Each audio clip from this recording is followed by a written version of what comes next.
my name is Alex and welcome to TechFlow. Today we've got an awesome little walk around video for you. We've created a minimalist home cinema setup.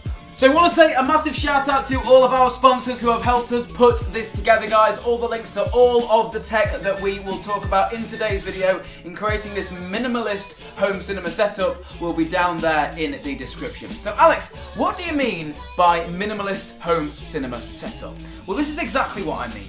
Usually to get a really good home cinema setup, i.e. bringing in the cinema into the home, you need big speakers, lots of wires, lots of mess, big amplifiers, and these things are usually on show and it all just looks a little bit tacky and less home-like. What we wanted to do is prove that we can make a home cinema with small little speakers, hide all of the cables and the amplifier, have it looking as minimalist as possible, but when you sit down and click play, you enjoy that film as if you're in the cinema. So, to start, let's go up to the loft, because that's where the journey begins.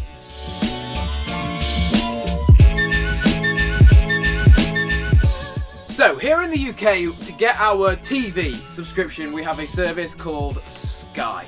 They put a dish on the outside of your house, and then that's how you sort of get the TV into the house. They've just released a brand new service called Sky Q, and it's their first ever 4K service. So that is what we're using to get the 4K into this house. And obviously we pay monthly for that service. Now the Sky Q box is sort of just over there.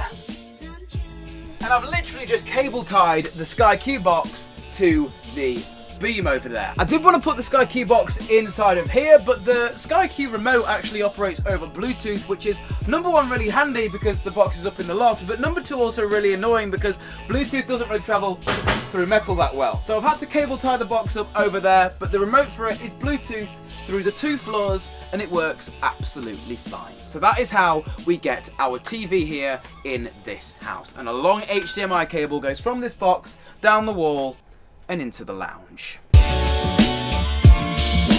So, up from the loft into the lounge we go. Down this wall right here, I chiseled it out and I put in an HDMI cable that goes from the Sky Q box up in the loft all the way down here to our amplifier. Now, I'm not going to bore you guys with model names. All the links to all of the gear is in the description. But this is a Denon amplifier, and essentially what this does is take the HDMI signal from the Sky box, and before I get onto the next bit, I'm just going to explain something real quick if you didn't know. 4K only travels between like 5 and 10 meters of HDMI before it starts to drop out and look really bad on a screen. You will just get no picture. So actually, this thing that I bought off eBay really does work. It's an HDMI repeater. This is the red cable that comes from the Sky Q box, and then this little cable just goes up into the amp to carry on the connection. Pretty much all this does is boost the HDMI signal. Don't ask me how. All I know is I got no picture before I put this thing in, and now I put this thing in,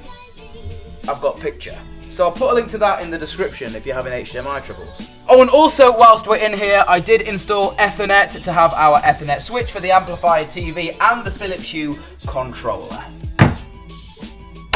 More on the lighting system a little bit later. But from the amplifier, it goes up to the TV, and that is how we get the Sky Q onto the telly. So Sky Q down to the amplifier sorts everything out, distributes everything off to the speakers, and sends the picture to the TV. More on the speakers. This is a Bose Acoustimass module. Now I know Bose have had a little bit of heat in the audiophile community. Oh, they manipulate sound. Oh, they do this. Oh, they do that. Oh, they don't sound very good. I know, I've felt the same way for ages, and the Bose systems do kind of almost a little bit manipulate the audio. It's not very raw, and that is what people have the main problem with. But here we're using our own amplifier, so we're almost bypassing all the queries here. So from there we go over to the Acoustimass module. Now this is a really intelligent subwoofer design. I'm not going to go into it too deeply, but there's actually only 2 tiny little subwoofers in the bottom of this. You're probably thinking, Alex, why is there only 2 tiny subwoofers in this massive box? Well, it's actually what's designed inside of here. This Acoustimass module is designed to be placed in the corner of a room or even obtrused by something like a door so you can't see it, and then the Acoustimass speakers in each corner of the room take care of the rest. And instead of the bass sounding like it's coming from that corner, it just sounds like it's coming from everywhere.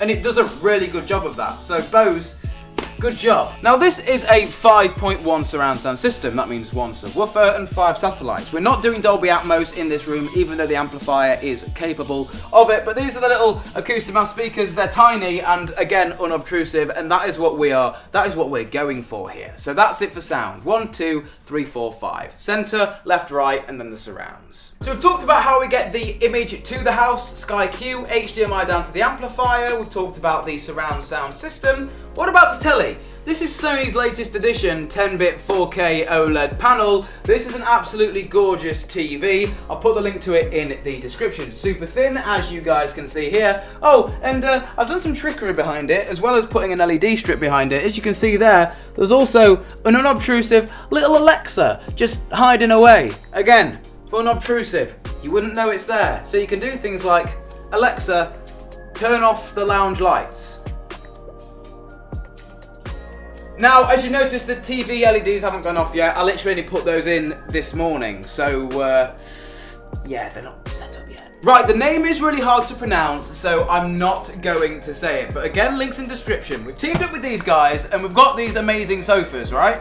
And, well, if you just put your hand down the side of the sofa until you feel almost like a little nipple, you'll see that then that will start moving, and this will start moving. Again, we're going for really unobtrusive here, but really, really practical. So we're having the full-on cinema experience of a chair right here, but with everything unobtrusive. And yes, there's no cables either going to these. So you're probably thinking, Alex, how are they powered? Wait for it, actually, to get off. Oh, wait for it, actually, to get off the chair. So in the cupboard where we have the amplifier, there's a little docking station with a couple of batteries already on charge, but you simply just hot swap out the batteries like that when the batteries die, but these are good for about 1 to 2 weeks of heavy use.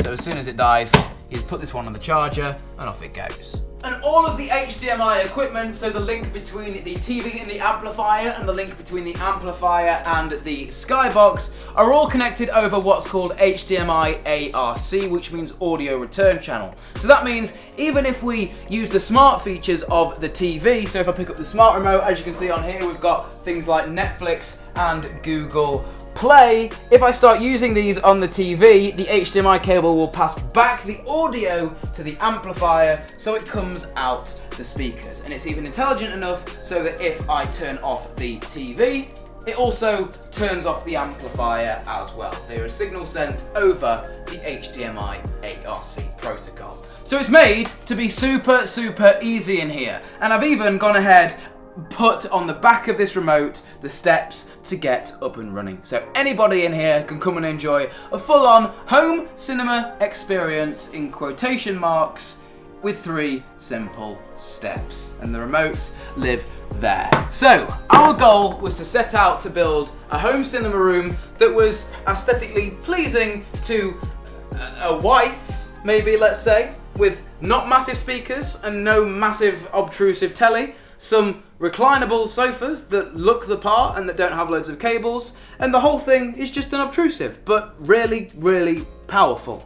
And I think mission completed. Let us know what you think in the comments, and if you have any other suggestions as to stuff that we could add, or maybe even take away, let us know. We've even gone to lengths, guys, to hide the centre speaker, so there's literally no other speaker. It's hidden above the fireplace in there, and well, that's pretty much it. I believe mission accomplished. I'm going to enjoy some 4K films now on Sky Q. Yeah, we'll catch you guys in the next one. Peace.